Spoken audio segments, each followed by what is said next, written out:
The researchers noted this particular pesticide is designed to attack the nervous system of insects. The microbes and cells that make you up are even smaller than insects. The human gut itself is a mass of neural tissue. So again, the pesticide is targeting the nervous system. Today we're going to take a deep dive into the world of the microbiome. Now, this information is coming from my brand new book, Eat Smarter, which I've just been blown away. It just came out last week and it skyrocketed to the #1 new release in America.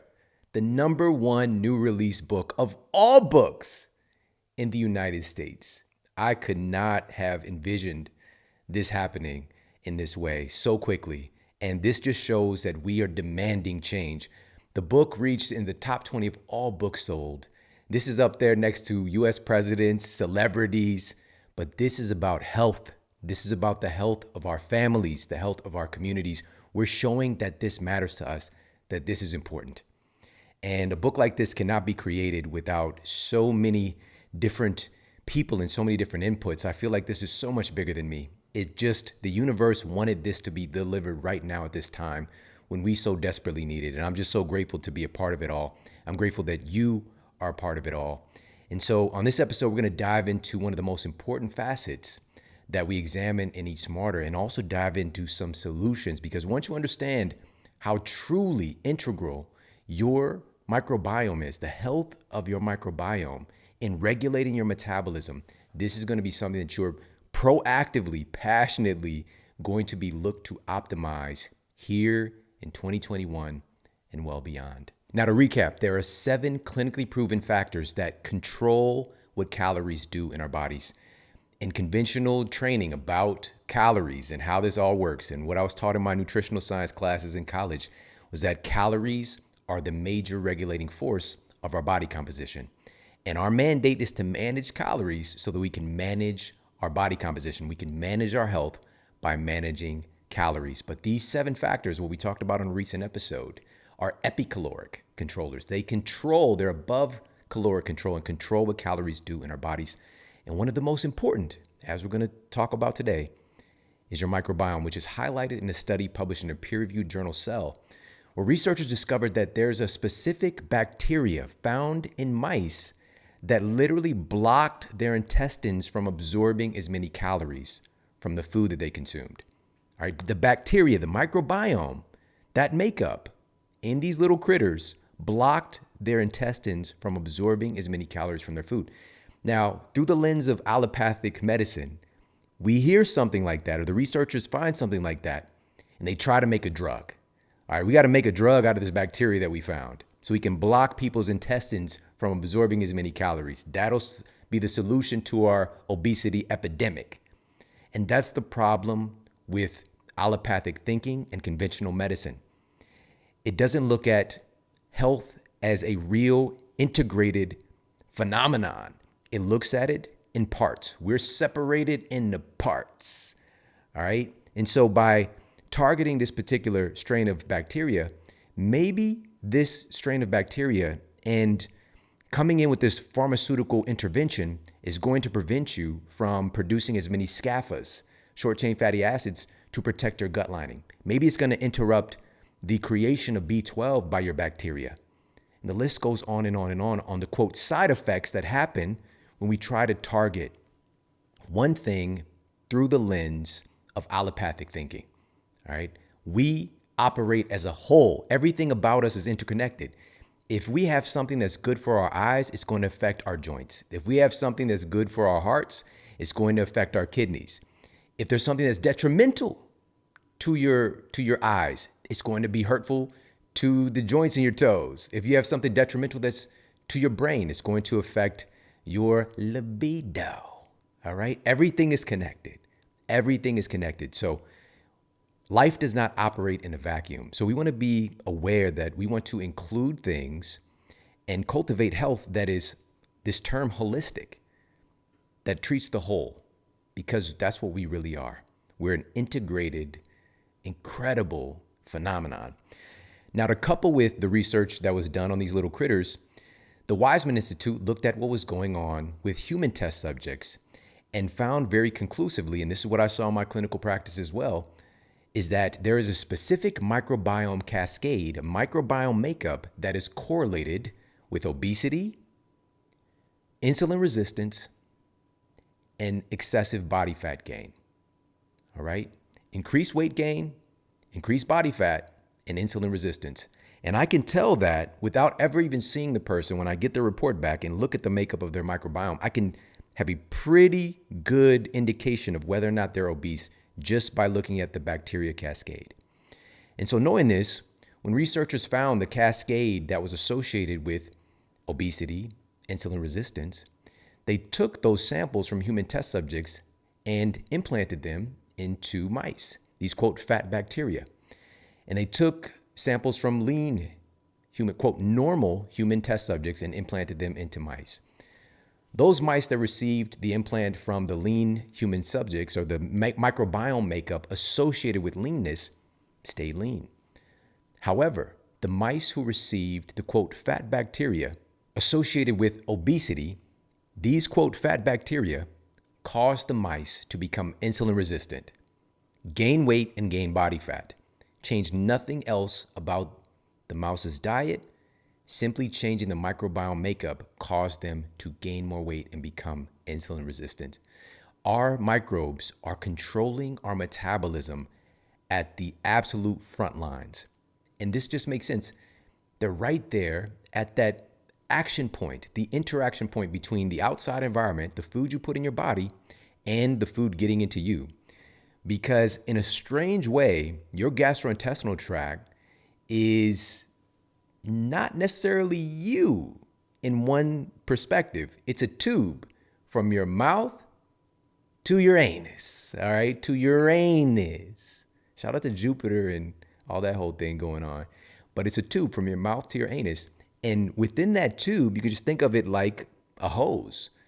Your body is surrounding that hose and your microbes, and what the activity that happens within that hose is determining what actually gets into your body itself, right? What gets into your, quote, human tissues and your bloodstream.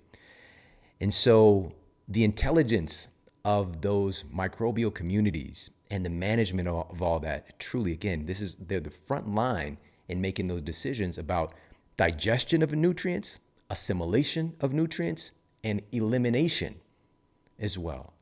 All right, so we need to pay more attention to this incredible world that we term our microbiome.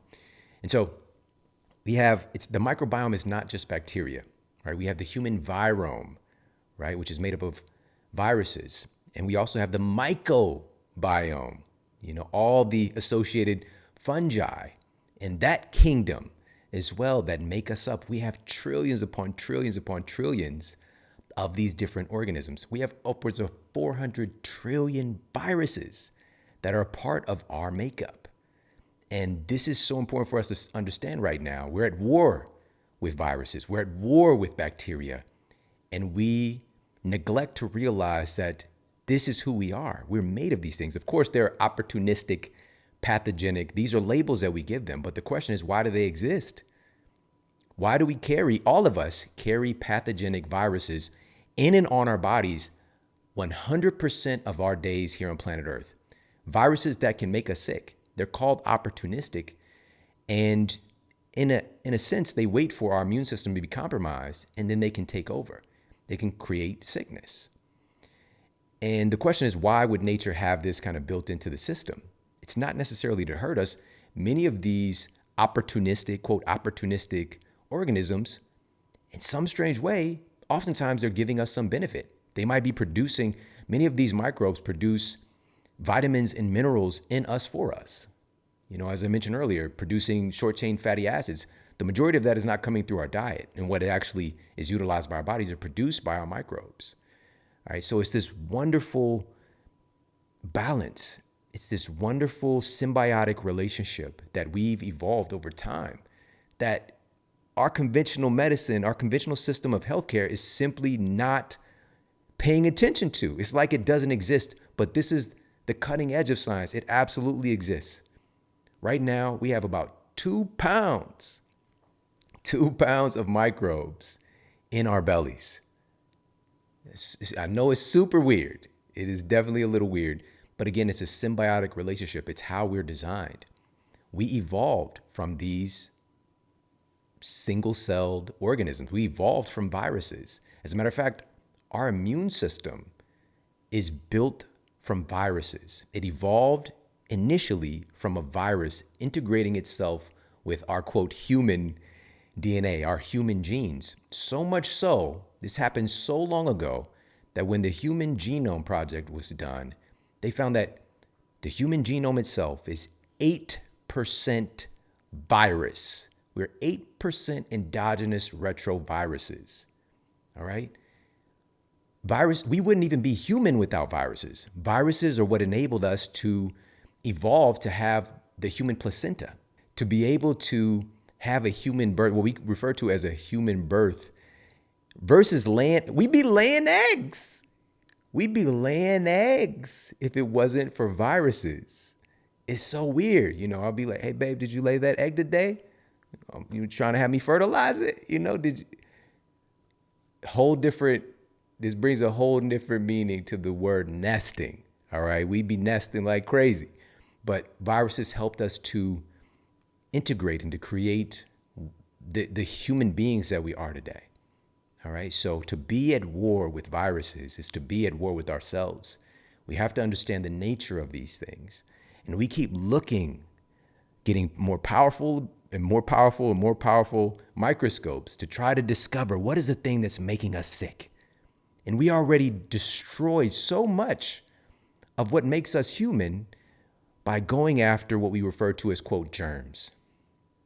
Right? This war on germs, this war on bacteria. Once we found the bacteria, researchers went nuts. Science shifted so much to this germ theory of disease and started just destroying our terrain, destroying our microbiome with haphazard use of antibiotics and all of these insane products that we use in our homes and to grow our food, as we're going to talk about today.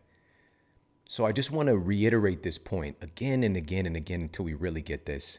We have to look at things from a meta perspective, to zoom out and look at the big picture. And of course, we can dive in and look at the minutia, absolutely. But the truth is, we are existing here in this earth bubble all together with all of these things.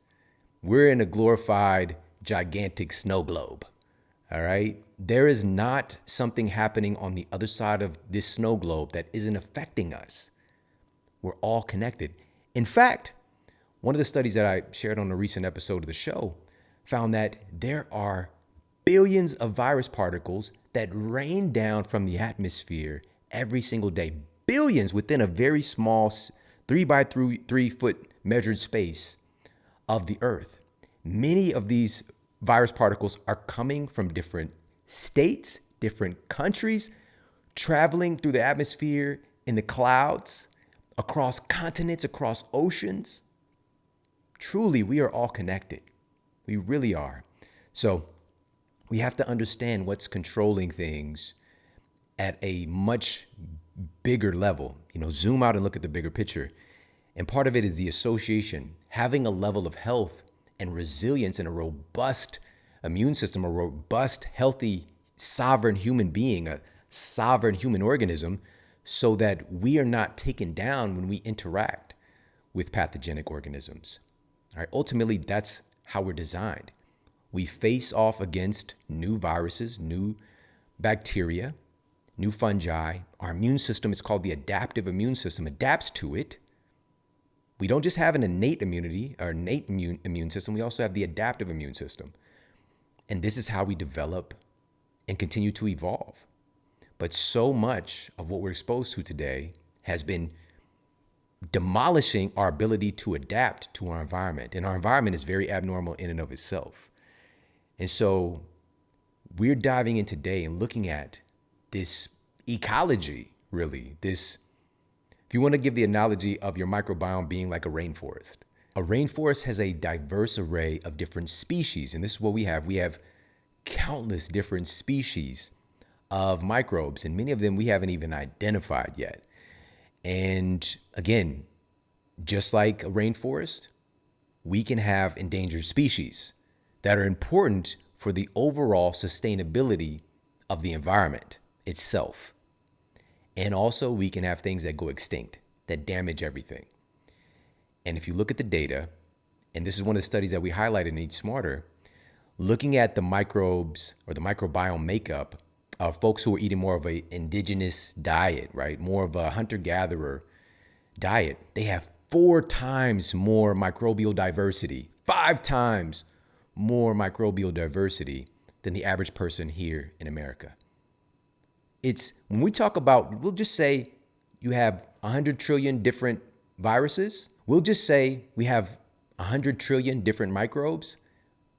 4 or 5 times more diversity. That's a big deal. That's a big deal. What happens when we don't have it? Well, these are the things we're going to be talking about today. So one of the other points of emphasis in this microbiome body fat connection is the relationship between your microbes, your gut, and your brain, right? The gut-brain connection has a huge impact on the microbiome / gut body fat connection. And this is highlighted by researchers at Yale University School of Medicine. Understanding first and foremost, your vagus nerve connecting your gut and your brain, they uncovered that the vagus nerve communicates information between your gut and your brain about the volume and type of nutrients you have available in your body. And depending on your nutritional status, the function of your vagus nerve can directly inhibit or stimulate calorie absorption and nutrient absorption.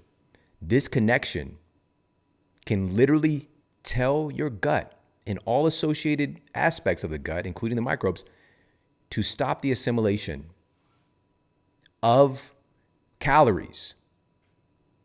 It can inhibit that process, or it can stimulate it to absorb more calories just based on that connection. And remember, your gut is your brain's second in command in many ways, and they're constantly feeding information back and forth. And inflammation, and this is what we talked about on the recent episode and really dive into in Eat Smarter, can severely mess up this communication, can severely damage this process. Inflammation being from the Latin word meaning to set on fire, all right? It's burning down that cord, it's burning down that connection. And these are some of the other things we're going to discuss and dive into today. So going back, and as we move forward and talk about some of the new data that we're going to cover today, when we talked about the, quote, fat bacteria being implanted into mice from humans, being implanted into mice and causing the mice to become insulin resistant, gain weight, and gain body fat, this is all well noted now at this point to be happening in humans. And one of the very best studies done was using identical twins and seeing what happens when there's a change in their microbiome compared to their sibling and how that affects their metabolism. Now, these are, again, this is identical twins. They have the same DNA. This is not fraternal. This is not like the twins, like the movie twins, like Arnold Schwarzenegger, Danny DeVito. It's not that variance, all right? I remember that scene when Danny DeVito saw Arnold with his shirt off. And he was like, "Look at your chest, it's swollen." I just thought that was funny. I think he said, like, "It looks like you were stung by bees or something." Yeah, he had never seen those chesticles like that. Shout out to Arnold. But again, this was done on identical twins. Identical. They came in the game. Same egg. They had that 2 yolk jump off. All right. Same egg. Same DNA. On paper, same people. But fun fact, they have a unique fingerprint and they have a unique metabolic fingerprint. Highlighted by scientists at Washington University School of Medicine in St. Louis, Missouri, set out to find if changes to the microbiome could affect fat loss in sets of identical twins. Shockingly, they discovered that if one twin had a higher ratio of the bacteria Firmicutes and a lower ratio of Bacteroidetes, they absorbed more calories than the other twin and were more apt to gain fat while eating the exact same diet. The makeup of our microbiome matters. The makeup of our microbiome matters. And if you're wondering, like, what is the Firmicutes and the Bacteroidetes? These are categories of various microbes. And a study published in BMC Microbiology found that individuals who are obese have a significantly higher level of the bacteria Firmicutes and a lower level of Bacteroidetes compared to normal weight and lean adults. And it's proposed that a higher ratio of Firmicutes in their intestines make them more efficient at metabolizing and absorbing calories. All right, this is a big player here. Our microbes are making decisions. They're right there at the front. They're like gatekeepers. All right, I'm thinking about the show Avatar that I watched with my son. All right, Avatar. They're these gatekeepers who are deciding whether or not they can escape, persecution, escape danger, and get on these boats and be able to go to this land that's more protected. All right, and some of the people got a little attitude. All right, they're at the gates causing problems. Other people are they're cool. So our microbes are taking notes. They're checking the passports. They're checking your information of the food that's coming in. They're determining what's getting in and what's not. This matters. This isn't talked about in conventional diets, and I'm done with it. I'm so done. It hasn't helped us. There are wonderful diet frameworks that exist now. Absolutely. And underneath the surface, they're actually fixing some of these issues that are governing what's happening with our metabolism for some people. For some people, but not for everybody, because every diet framework is not going to work for every person. We are so unique. We all have a unique metabolic fingerprint. Our metabolism that we have right now at this moment, as you're listening to this, your metabolism, your makeup of microbes is unique to you, and no one in the history of humanity has ever had a metabolism like yours, and nobody in the future ever will. And yourself next week will not have a metabolism like you have right now. The future you, the Michael J. Fox, both sides, future and past, not the same as you right now. It's constantly changing and in flux and dynamic and fluid. And that's what health really is. Health isn't a destination that you arrive at. Health is really something that you cultivate and you attract to you continuously. It's continuously coming to you and manifesting from you by the person that you become. And the principles that you live by determine the outpicturing of your health. And so this is what Eat Smarter is about, is giving us these fundamental principles that every human being should have the right to know. The things that are regulating what's happening with their bodies as they're consuming their various foods, and giving them permission to eat foods that are right for them. Not based on dogma, not based on right or wrong, and eliminating the fear. There's so much fear around food today as well.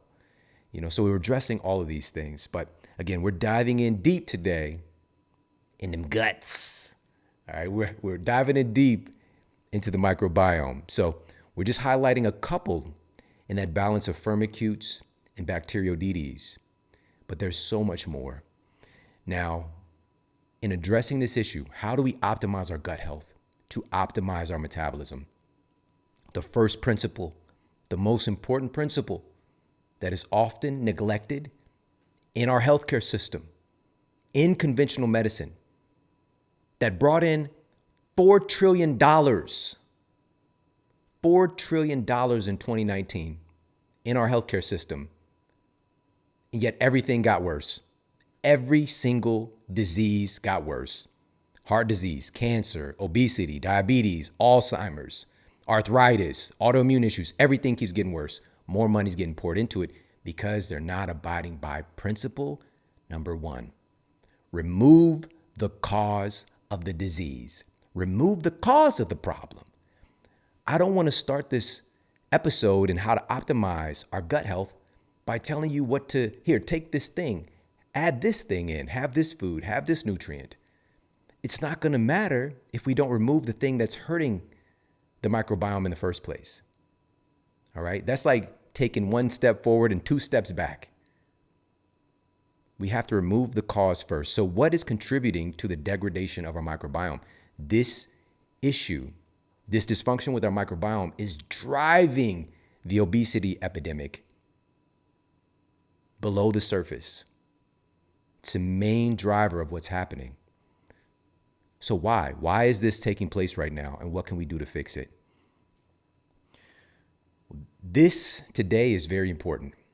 And I believe that this will spark, and the awareness around eating smarter is going to help to shift this for our culture, because enough is enough.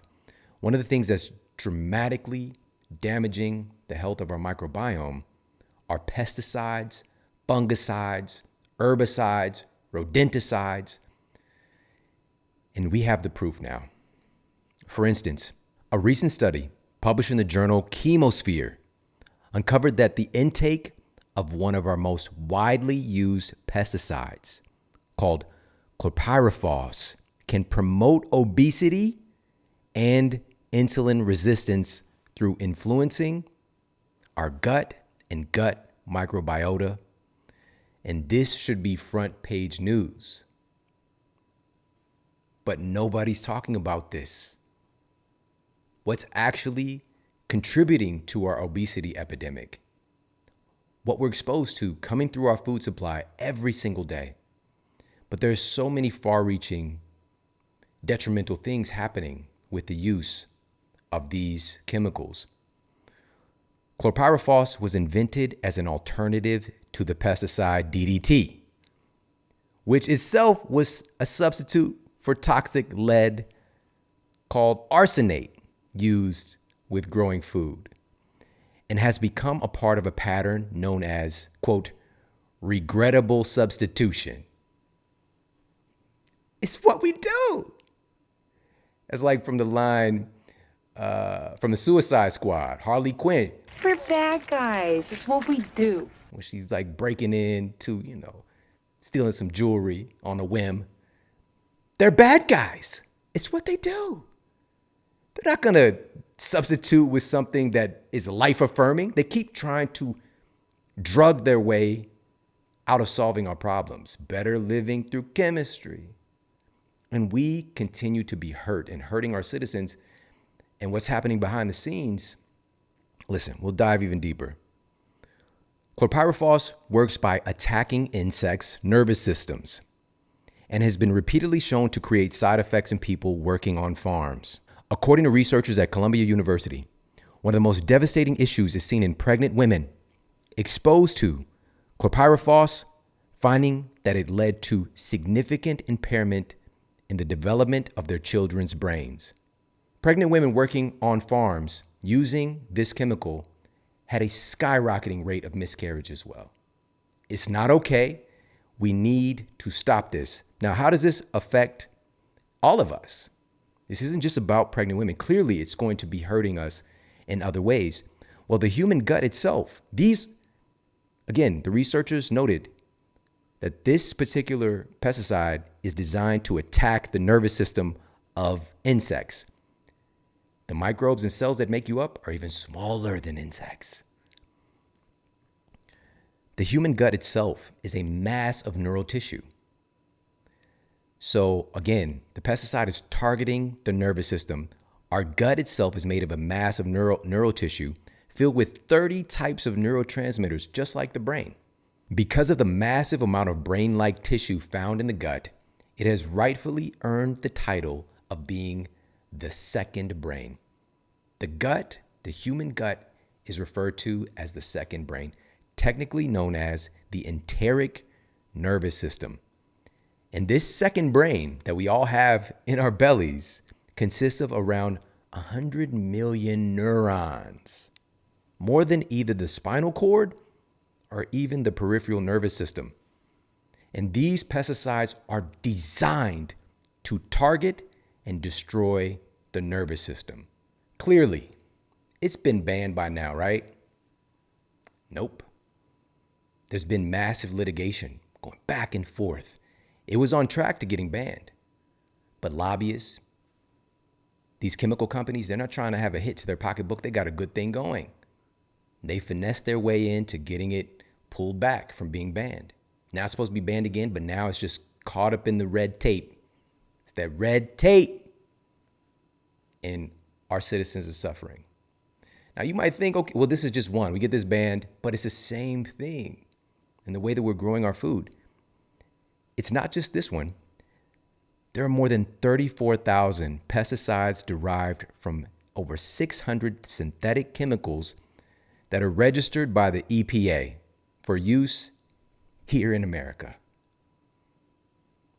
EPA, Environmental Protection Agency, huh? We're bad guys. It's what we do. They're not trying to help you. These systems are corrupt. They're not looking, how would they allow 34,000 pesticides? The data exists. In addition, there's 85,000 more chemicals that are regulated separately under the Toxic Substance Control Act. 85,000.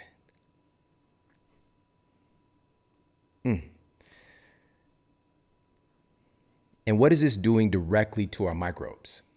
What are these pesticides doing directly to our microbes? Most citizens are easily consuming hundreds of synthetic chemicals every year that are wreaking havoc on their nervous system, their endocrine system, and damaging their microbiome. Our bacteria can literally store memories, respond to and create electrical signals, and communicate with each other. That sounds pretty close to a nervous system to me. A study published in the journal Scientific Reports revealed that pesticides create a pro-inflammatory state in the gut and disrupt microbial gene expression. This isn't an inert thing. This here, we have to remove the cause so that we can heal. The human body has an innate intelligence. It will start to heal if we remove the cause. We can't just start throwing drugs at it. That's what conventional medicine does, and it sucks at it. If you look at the rate of everything, it's gotten worse because they're treating a symptom instead of removing the cause. Let's treat this symptom of high blood pressure with lisinopril instead of removing the cause of the high blood pressure, which the Journal of the American Medical Association affirmed. The leading cause of hypertension is poor diet. But again, there's no money to be made in a system that operates on the farming of sick people. And the systems that are in place to protect you, come on now. They're bad guys. It's what they do. Listen, our bodies start healing the moment we remove the intrusion. All right. But we have to remove the thing, or at least significantly remove it. I liken it to you got a knife stuck in your back. All right. If I pull the knife out halfway, the knife is still in there. The inflection point, the damage is still happening. The body cannot heal until the knife is removed. If we can remove these things from our food system, man, we can see some great healing take place. But right now, on a grassroots level, we need to proactively do this more so for ourselves and for our families, for our communities, helping to create access for other people who might not be aware that this is causing damage to their health. Giving access, but it starts with us. It starts with us. Now, what else is creating so much disruption to the health of our microbiome and thus our metabolism? Well, again, going back to the germ theory of disease and our war against microbes, our war against bacteria, the haphazard use of antibiotics for decades now has created so much damage to the health of our microbiome for the average person. At this point, again, we have to be, because it's just going in and making species of bacteria extinct. It's just going and dropping a little nuke off and just killing everything in sight. It doesn't care what jersey the bacteria has on, oftentimes it's taking them out. All right. So at this point, to help to invite the wolves back, all right, help to invite the different species back in that can help to regulate and change the ecology, change the environment. We have to be more judicious and cautious about our use of antibiotics. It should be targeted If it's not that antibiotics can't be helpful, everything can be. It's not that lisinopril can't be helpful. Everything has its place. Everything has some form of value, even in some kind of a weird planetary circumstance, you know. But at the same time, we don't want to just jump to that. So for antibiotics to be very targeted towards a specific strain of bacteria that might have an overgrowth, you know, to help to get things back in check. Maybe there's a natural food-based form of antibiotic that can be helpful before we jump to the synthetic version. You know, there's so many different degrees of this, but we need to be more cautious and not just jump to taking antibiotics if it's not absolutely necessary, because it has definitely over the years been damaging our microbiome. Another big issue, and this is from a study that was published in Scientific Reports, noted that the disruption of our microbes from common foodborne chemicals from processed foods has been contributing to the epidemic of dysfunctional microbiome health. Processed foods. What are we feeding? What are we feeding the microbes? Health-giving, supportive, quote, probiotics and friendly flora to stay in balance and stay in control in your system, they need their preferred food source. And also the more opportunistic pathogens that tend to love processed foods, we've got to be wary and be careful about feeding them too much as well. This doesn't mean you can't have a donut.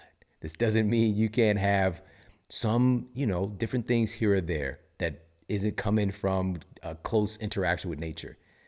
But we just need to make that the exception and not the rule, right? Because for me, I know that I grew up, probably 85% of the food that I ate was highly processed food. And I'm not stretching that. I regularly start my day with a few bowls of cereal.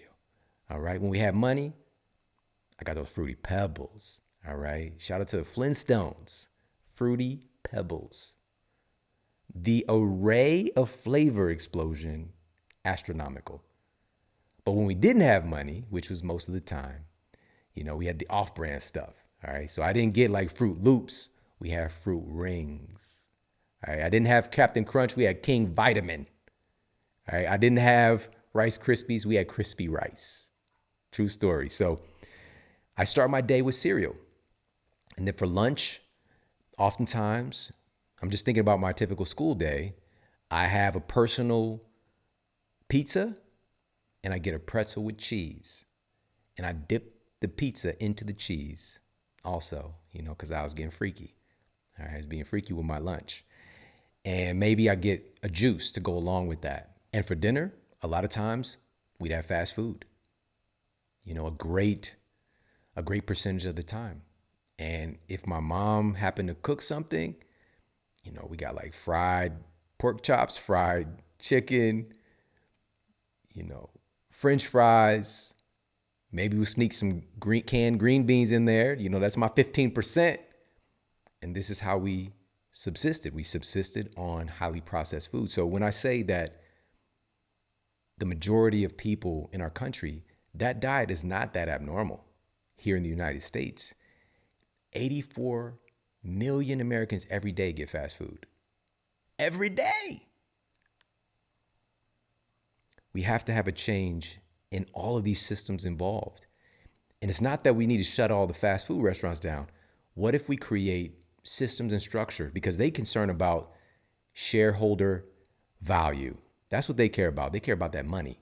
What if we start to dip into their profits by funneling our food dollars into fast food places that are doing things and removing synthetic chemicals from their food, right? Maybe they're giving you a burger, but they're eliminating all of the pesticides that come along with their, you know, the growing of the vegetables that they have and the bun and all that stuff.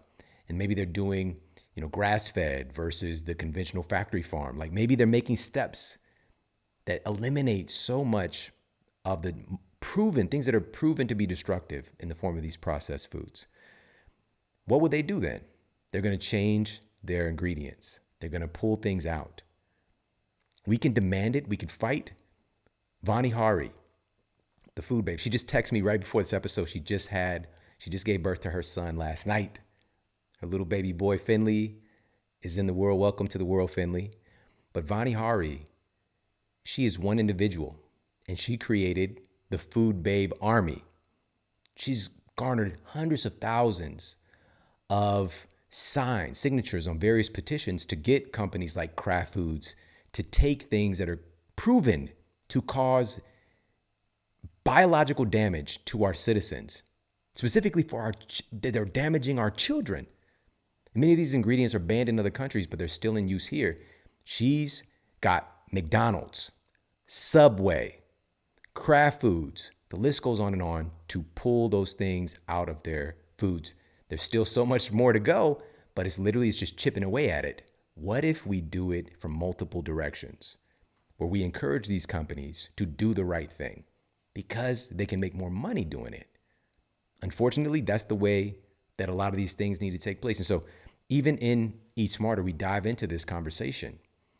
And so we can have a conversation about how do we best address this from change from the top down, environmental, social change, and also from the bottom up in individual change and individual empowerment and choice, because both of those things matter.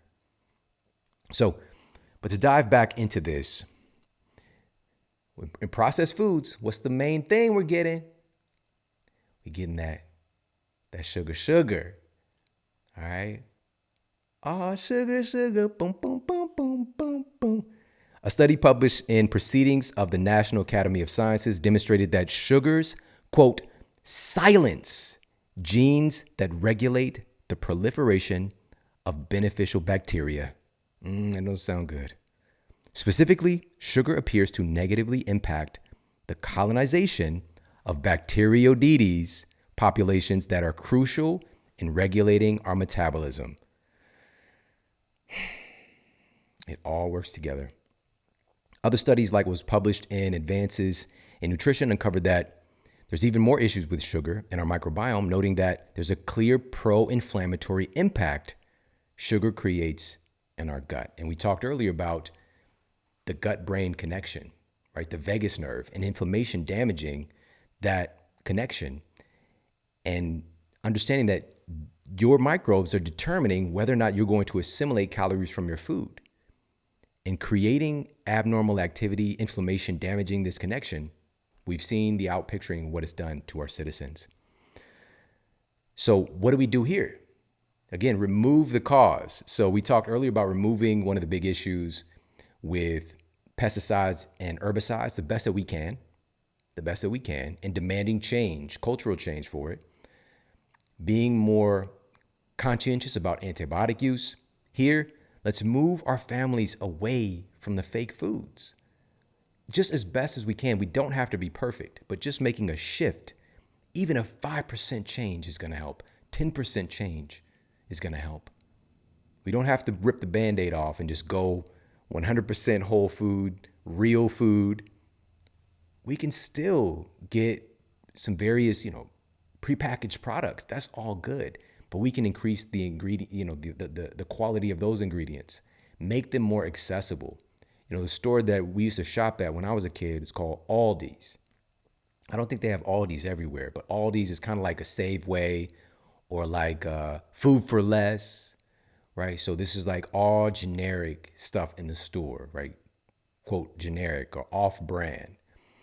And now Aldi's and many of these other grocery stores in different places all over the country, they have organic products there. They've shifted. They've made it more accessible for folks who normally wouldn't have access. And the reason that we go there is that it's more affordable. And so we can move our families away, make a shift. So maybe again, we just swap out what we're doing for our breakfast meal to start. Instead of the cinnamon roll, man, the cinnamon rolls. Oh man, the cinnamon rolls. That was my Mamma Mia. That was my jam. Honey buns? Oh my goodness. So moving away from those things, the Dunkin' Donuts, the donut sticks. I'm saying Dunkin' Donuts because you dunk them bad boys into the milk. Get a little soft. Donut holes, I remember when donut holes, like, they start popping, right? Donut holes.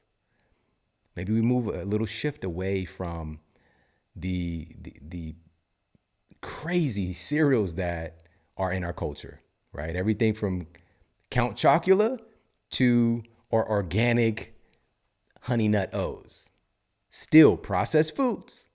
Maybe we make a shift and sometimes we have a green smoothie, or sometimes we have an omelet, or sometimes we have, whatever the case might be, but something that actually comes from nature. Just making that shift.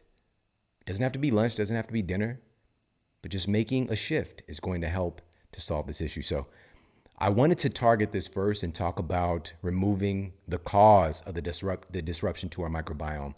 There are other issues, even outside the realm of our diet, but diet is definitely a top tier impact. It's probably the number one impact on the health of our microbiome that's controlling our metabolism. So now we're going to dive in. We're going to look at, what are some solutions? What are some of the things that we can do? What are some of the things we can add in to help to revolutionize the health of our microbiome, to re-energize this inner ecology, this rainforest, to bring life back to it? And one of the things, just right off the bat, we're going to talk about various food sources, but I want to give you something that, for myself, and I literally had this last night. Most evenings, this is what I have, this is what I drink. And I had no idea of the benefits that I'm about to share with you. This is new. I just saw this study. But this is the thing about real food. This is the thing about things that our ancestors have been using for centuries for health, is that they don't just impact one thing and make one thing better. They tend to have this whole body benefit. A study published in Patents on Inflammation and Drug Discovery revealed that the renowned medicinal mushroom reishi has potent anti-inflammatory and anti-allergic action plus. So already helping to reduce inflammation in our gut. Plus, it's also in this study noted to possess significant immune modulating and immune potentiating capabilities. It's an immunomodulator, meaning it helps your immune system to up-level, to improve its action, or to bring it down if it's overactive. It has an intelligence. It interacts with the intelligence of our bodies.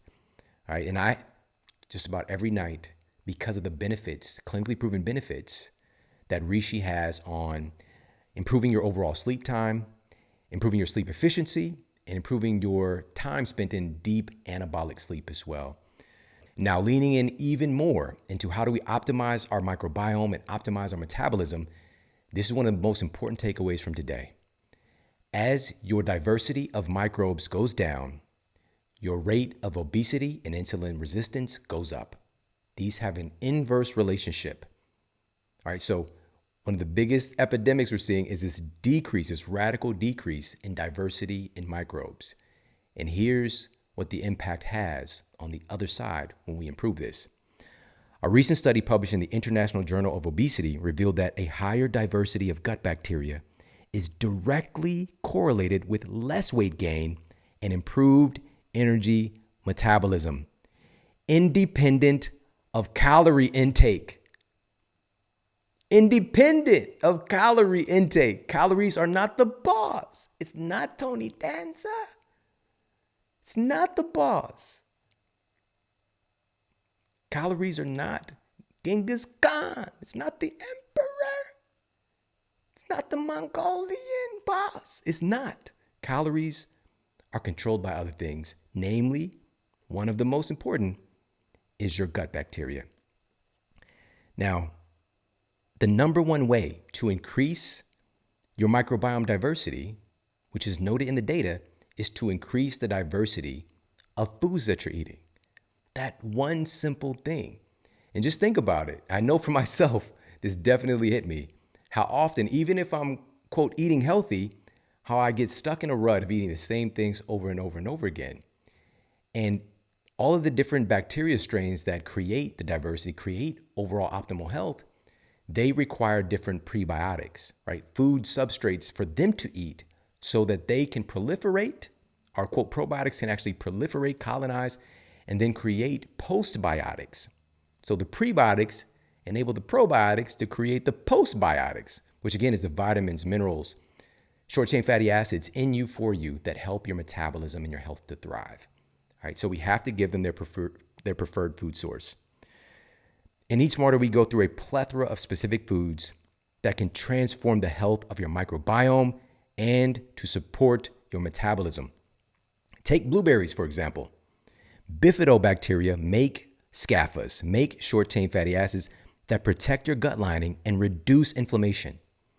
Data published in the Journal of Agriculture and Food Chemistry affirm that eating blueberries increases this bifidobacteria and, listen to this, positively modulates the diversity of gut bacteria overall. Pretty cool. And a study published in the British Journal of Nutrition found that eating some pistachios can also improve your overall ratio of bifidobacteria as well. Real food can do it. Real food. Fake food caused the issue. Real food can help fix it. All right, so those are just a couple simple, easy things to add in as snacks, or throw some blueberries into a smoothie. Just add them in with your cooking. There's so many different dynamic ways to get some of these foods in. And these are just a couple. Again, these are coming right out of the pages of Eat Smarter, including this one. A specific scaffa, again, short chain fatty acid, to support your gut health is propionate. Okay, propionate has been found to reduce inflammation in the gut, and it can help reduce visceral fat. So this is belly fat. This is that deep abdominal fat. This scaffa has been proven to help to reduce your ratio of visceral fat. And just to be clear, this is a naturally occurring propionate that's made by your gut flora. And this is not the synthetic propionate that's added to a lot of processed foods that actually increases your risk of visceral adiposity, the growth of visceral fat. So we want to target real food sources that support your microbes in doing this production of this scaffa. Great sources of prebiotic foods that help you to make propionate are garlic, onions, chicory root, jicama, Jerusalem artichoke, and asparagus. And those are just some of them. Pretty cool. Now, another prebiotic microbiome supported food that was really surprising to me that's in the pages of Eat Smarter, and this one really tripped me out, is cocoa, all right? AKA cacao, but the powdered, defatted powder form of chocolate. A randomized, double-blind, controlled trial, gold standard of study, published in the American Journal of Clinical Nutrition revealed that polyphenol-rich cocoa has remarkable prebiotic effects in the human body. Study participants consuming a sugar-free cocoa flavanol drink for 4 weeks significantly increased their ratio of bifidobacteria and lactobacilli populations, while significantly decreasing their counts of Clostridia, a class of firmicutes associated with fat gain. These microbial changes were paralleled by significant reductions in plasma triglycerides, which are blood fats, and inflammation, C-reactive protein concentrations, indicating reductions in inflammation. Wow. Shout out to you, chocolate. Another big category here to support the diversity of our microbes is this category of what we call fiber. But there's so many different fiber types. Right? It's a very broad statement. And in Eat Smarter, we go through several categories of fiber types. And some might even surprise you, truly. I think it's going to trip you out a little bit.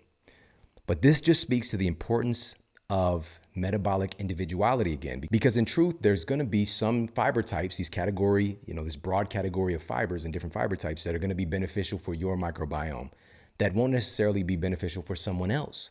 So we cannot try to impress upon our diet framework onto other people as if it's going to work for them too. The perfect diet for your best friend is not going to be the perfect diet for you, and even your close family members. And even as we shown earlier, even in identical twins, we can have so much variance in our unique metabolic fingerprint. And so paying attention to our own cues for our own metabolism and understanding the different portions, the different pieces that control our metabolism, that's what Eat Smarter is all about. But in this vein, I want to share a specific category of dietary fiber that has been garnering a lot of attention the last few years by researchers, and for pretty good reason. A study published in the American Journal of Clinical Nutrition found that resistant to typical digestion, that feeds microbes, resistant starch has profound effects on improving insulin sensitivity. While another study published in the journal Nutrients revealed that the consumption of resistant starch at breakfast and lunch led to significantly reduced appetite at dinner for overweight and obese test subjects. What if they knew this? They trying to do a shake for breakfast, a shake for lunch, and a sensible dinner. All right, I tried it. My mom tried it. The commercials told me it would work. But what does the data show? What does the evidence actually show? Resistant starch is one of those interesting things. So what is resistant starch? We think of starches, we might think of things that cause disruption to our blood sugar. But resistant starch is resistant to that accelerated blood sugar dysregulation property. And it's resistant to that normal digestion, is feeding microbes, is feeding beneficial bacteria. All right, they seem to really, really enjoy resistant starch. Where do you find it? I'm going to give you some sources. Unripe bananas, all right? Green bananas are one of the hottest things on the streets for resistant starch. Nobody said it's delicious, okay? I'm not advocating to eat unripe bananas, all right? But as the banana gets more ripe, it goes from green to brown, the resistant starch content slowly shifts over to sugar content, all right? So it's higher in starch at the beginning, higher in sugar when it's all said and done, all right? So what do we do? Maybe you can add a little bit of a green banana to a smoothie. There's green banana flours, again, another popular thing that folks are buying and like adding to baked goods, adding to different things. So it's cool, different ways to add it in. I just want to share, again, there's so many choices here, but this is just one of them. Also, white potatoes. White potatoes were deemed to be ungodly, all right? They were deemed to be dirty, those bad potatoes, all right? When I was in school, everything white wasn't right. Everything brown, gotta be down, all right? I wanna be down. Sorry. So this is what I was taught I paid for that education. I paid to be told the wrong stuff, all right? It's not to say that brown rice, but I mean, I went hard. I went all the way down the brown pathway. Oh, that doesn't even sound right. I went all the way down into the darkness, all right? Brown pasta, my first date with my wife, which really wasn't an official date, but when we met in college, I was like, yeah, I cook, you know what I'm saying? I'll come by and make some spaghetti. She didn't know it was going to be brown pasta. She didn't know it was going to be whole wheat spaghetti. She'd never seen or heard of such things. All right, so it was earthy, had an earthy flavor. I was kind of used to it. I was lying to myself. But these were steps. I was proactive. I was trying to figure this stuff out. You know, and so we go into this in Eat Smarter, the different situations that occur in this debate about brown rice versus white rice. And that conversation is so important and so wonderful. There's so many different dynamics to it. And the truth is they both can be valuable, but it depends on how they're used and how they're prepared. All right. Same thing with pasta, same thing with bread. We have to put everything, there's nuance to it all. It's not this like cut and dry, black or white thing. And so white potatoes, but the resistant starch content occurs when the potatoes are cooled down, all the way down. If you cook them, then refrigerate them. Same thing with white rice. The resistant starch content skyrockets when the rice is cooked and then cooled. And then reheated, it goes up even higher. All right? For centuries, Countries all over the world. My wife is from Kenya. They didn't eat brown rice. India, no brown rice. All the different countries all over Asia, you're not gonna see a lot of folks eating brown rice. Of course, there are different types. There's wild rices, there are different strains, but a lot of the time, many cultures for centuries were using white rice. And the question is why? Why would they get rid of where the quote fiber is and all the different minerals are in the bran? It's in the husk. It's in the coating. Why get rid of it? Well, long ago, our ancestors figured out that there's a potential gut irritant here in this rice. And by removing it forever, just getting it out of the way, it's not like you're getting a stellar health food when you get white rice, okay? But you're getting some micronutrients, you're getting some, quote, calories, you're getting some caloric benefit. And it can be a delivery system for other foods to come along with it, right? It's not like it's a stellar health food, but we're getting something. And with that, brown rice, wild rice, we can absolutely have these things, but we need to reduce the anti-nutrients, because you can be consuming the brown rice to get certain micronutrients and then consume the very thing that blocks your intestines from absorbing it. So they should be soaked and or sprouted and or cooked with a pressure cooker. And before you know it, you've got, and so many, again, I would eat brown rice when I got onto my brown kick, and I feel like puffy and I feel bloated. But I'm like, I'm eating right, and I just ignored it. But my body was giving me an indication that, hey, you're not digesting this very well. And so the same thing is happening for so many people still today. And I want to end the confusion, give people the little tips and insights so they can have their favorite food that fits within the framework of the diet program that they choose, whether it's every diet framework that exists.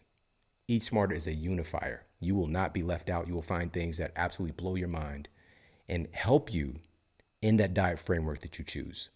Because so many people, I know all the guys that have made these diets, the big superstar of each diet.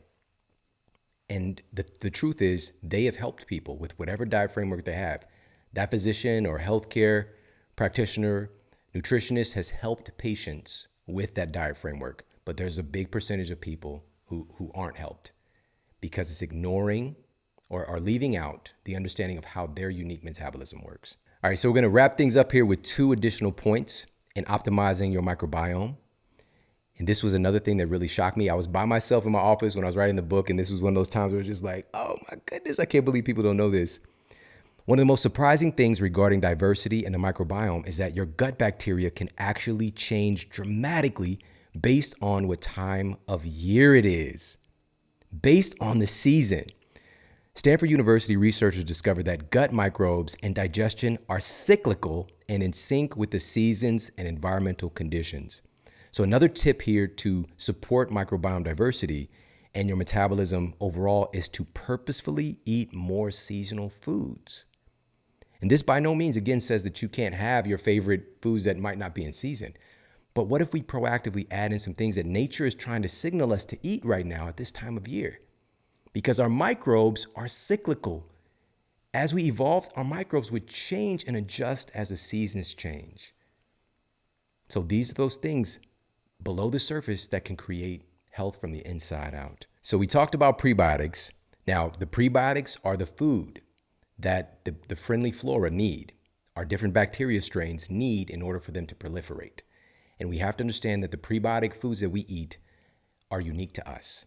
If a diet framework has us strip a food away that our ancestors have been eating for centuries, that has been feeding a strain of microbes or strains of microbes that have been protecting you against autoimmunity, protecting you against joint issues, protecting you against inflammation, and now this diet takes it away, you might even get results with a different calorie management or whatever the diet framework might hold.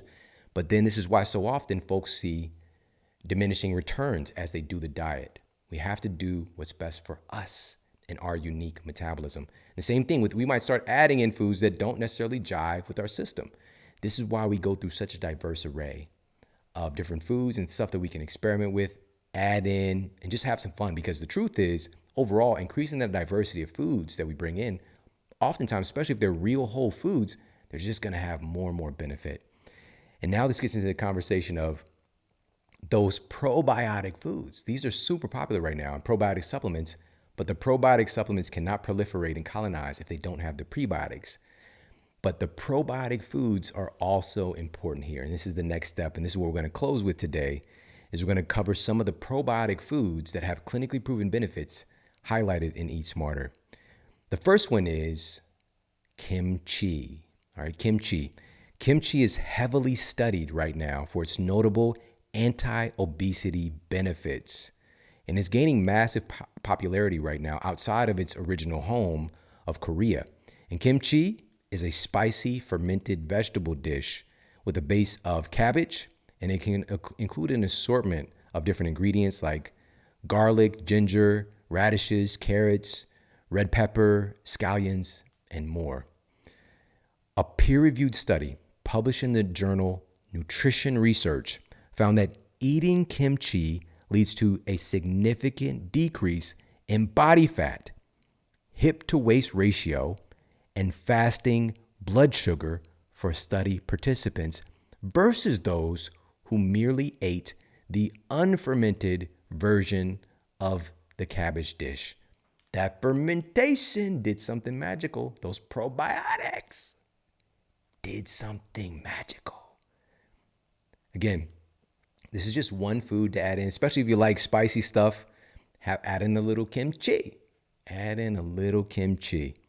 Now, another source of probiotics that also comes packaged with prebiotics, being that it has the vegetable fibers, that it can be like kimchi's brother from another mother. All right, and this one traces back all the way to 4th century BC. It's one of the most common and oldest forms of preserving cabbage, and it's called sauerkraut.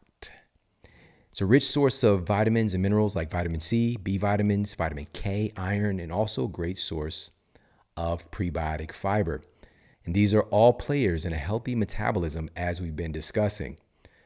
A study published in the journal PLOS One found that a prebiotic strain found in sauerkraut, lactobacillus, can potentially defend against fat gain by modulating genes associated with metabolism and inflammation in the liver and fat tissue. Now, bacteria aren't just assistant managers of our metabolism.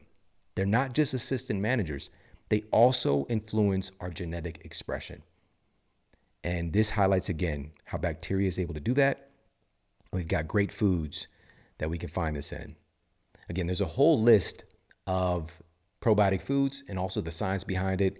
I'm going to share just one more with you here. And I'm going to share this one because this is probably the most popular in our culture, what most folks think about when they think about probiotics and they think about probiotic foods. It's yogurt, all right? As the Aztecs used to call it. I'm sorry, the Aztecs did not say that. Yogurt. A recent study published in the British Journal of Nutrition found that yogurt consumption was able to reduce biomarkers of chronic inflammation and endotoxin exposure in many of the test subjects. Yogurt does that thing, but we're not talking about the fruity tooty version. We're not talking about the Go-Gurt. We're not talking about the yogurt that has all of the crazy added sweeteners and artificial colors and just yogurt. Just yogurt. Please, don't make a fuss. I'm just plain yogurt. Listen to this one. This one's nuts.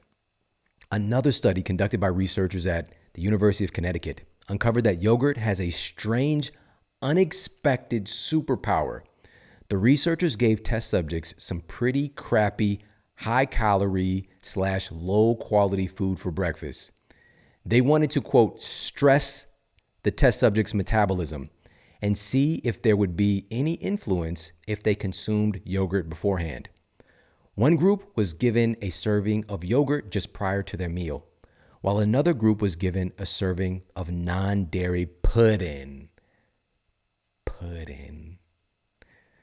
The test subjects were then instructed to eat a total of 900 calories of breakfast food you'd find at a typical fast food restaurant, 2 sausage biscuits, and 2 hash browns. This sounds very familiar to me.